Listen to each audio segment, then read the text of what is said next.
This episode is brought to you by FX's The Veil, starring Elizabeth Moss. FX's The Veil is an international spy thriller that follows two women as they play a deadly game of truth and lies on the road from Istanbul to Paris and London. One woman has a secret, and the other has a mission to reveal it before thousands of lives are lost. FX's The Veil, now streaming, only on Hulu. Look, Bumble knows you're exhausted by dating. All the, must not take yourself too seriously, and 6'1" since that matters. And what do I even say other than, hey? Well, that's why they're introducing an all-new Bumble, with exciting features to make compatibility easier, starting the chat better, and dating safer. They've changed, so you don't have to. Download the new Bumble now. Welcome to This Week in Royal History, where we take a look at the captivating stories of royals from around the world across various centuries and explore the impact that they had on history and society. Through their triumphs and tragedies, these royals shaped the world we live in today, leaving behind legacies that continue to inspire and intrigue us. Join us each week as we delve into the fascinating world of royalty, uncovering hidden gems and sharing little-known facts about some of the most iconic and influential figures in history. From medieval kings and queens to Renaissance princes and princesses, we bring you the stories of the royal figures who have captivated our imaginations for centuries. The Tudors Dynasty Podcast.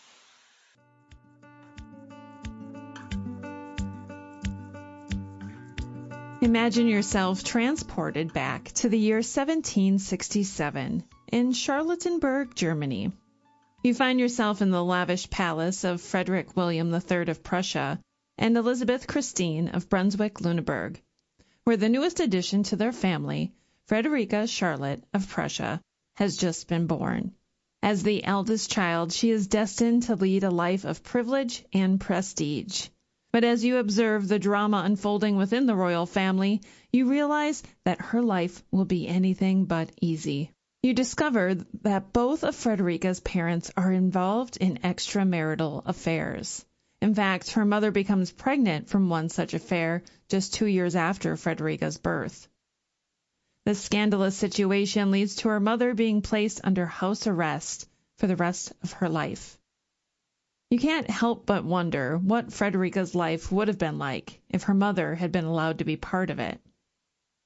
Now fast forward to 1791 to witness Frederica's arranged marriage to Prince Frederick, Duke of York and Albany.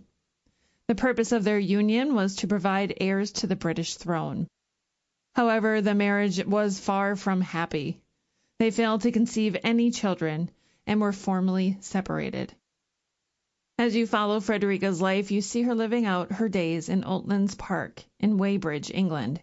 You sense the loneliness she must have felt living away from her family and without any children of her own. Finally, in 1820, Frederica passed away at the age of 53. She is buried at St. James's Church in Weybridge. Reflecting on Frederica's life, you realize that despite her royal status, she faced many hardships and challenges that many of us can relate to today. Her story is a reminder that even those born into privilege can struggle from loneliness, heartbreak, and loss. As you ponder the tragic life of Frederica Charlotte, your mind wanders to another royal figure who lived a similarly tumultuous life. Caroline Matilda of Great Britain was born on the 22nd of July, 1751, to the Prince of Wales, Frederick, and Augusta of Saxe-Gotha, at Leicester House in London. Her grandfather, George II, was the reigning monarch. And despite her royal status, Caroline Matilda was raised away from court and under strict conditions with her mother. Even so, she was an accomplished linguist, speaking English, Italian, French, and German fluently. At 15, Caroline Matilda married her first cousin, Christian VII of Denmark and Norway, who was just 17. She was crowned queen consort in May 1767, and the couple had 2 children together. However, the marriage was far from happy, with Christian VII having many affairs. In a shocking turn of events, Caroline Matilda started a relationship with the royal physician, Johann Friedrich Struensee, by 1770. She gave birth to a daughter in 1771, and rumors began circulating that she was plotting to overthrow the king. Caroline Matilda was arrested and interrogated, leading to her divorce from Christian VII and being sent to Selk Castle in Hanover in 1772. She never saw her children again. Despite the tragic turn her life had taken, Caroline Matilda lived a relatively quiet life in Celle, where family and friends visited her. However, her life was cut short when she died suddenly of scarlet fever on the 10th of May, 1775, at 23. Her short life marked by scandal, heartbreak, and betrayal, leaving behind a legacy of a woman whose spirit was too free for the rigid confines of royal life.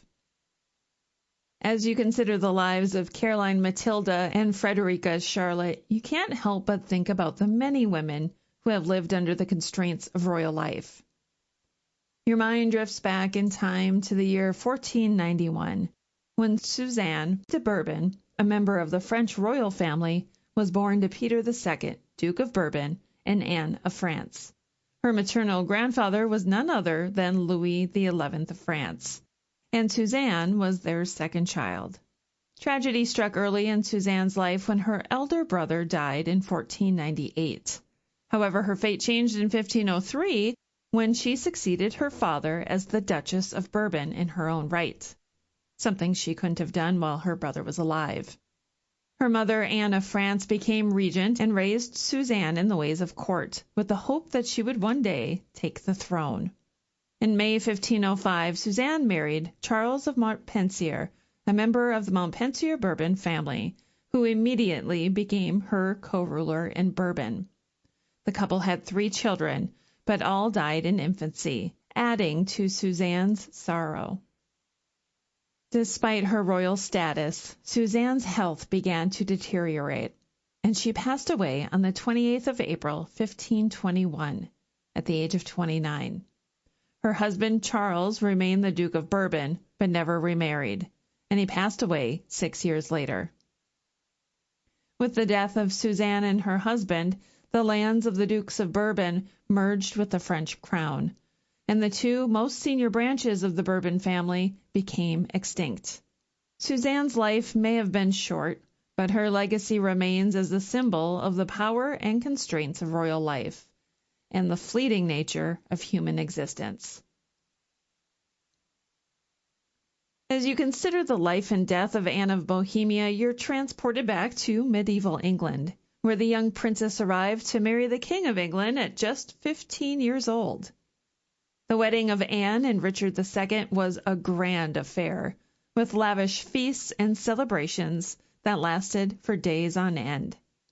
Despite their youth, the couple's love for each other was evident to all who witnessed their interactions.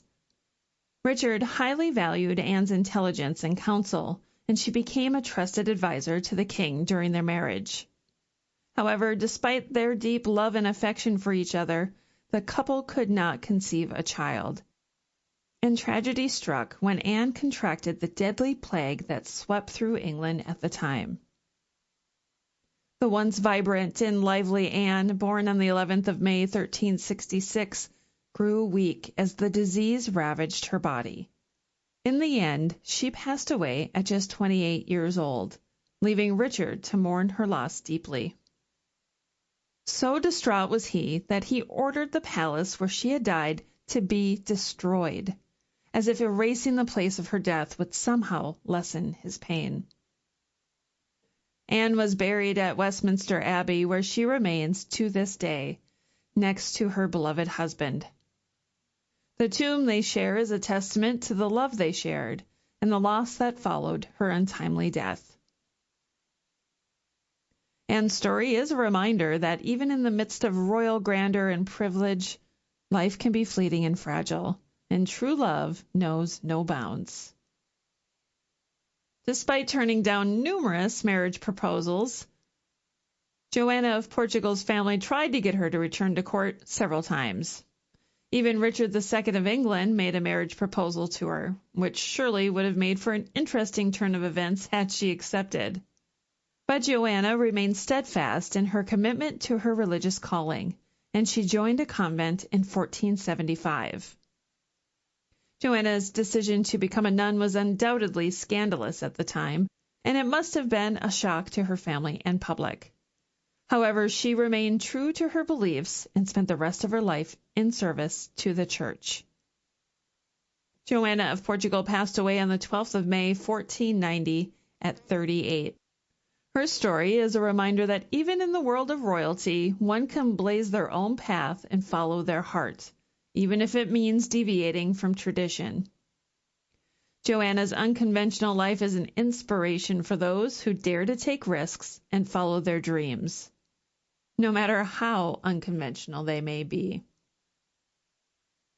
And that concludes this week in Royal History. I'd like to give a special shout out to my newest patrons, Susan P., Eliana, Emily, Jo Beth L., Nancy D., Jim M., and Peter M. Thank you so much to my newest patrons, and thank you to all of my existing patrons as well. Your support means the world to me. Thank you. I'm Rebecca Larson. Until next time. Thanks for listening to this episode of the Tudors Dynasty Podcast. You can follow and support the Tudors Dynasty Podcast on Facebook, Twitter, Instagram, and Patreon @Tudors Dynasty.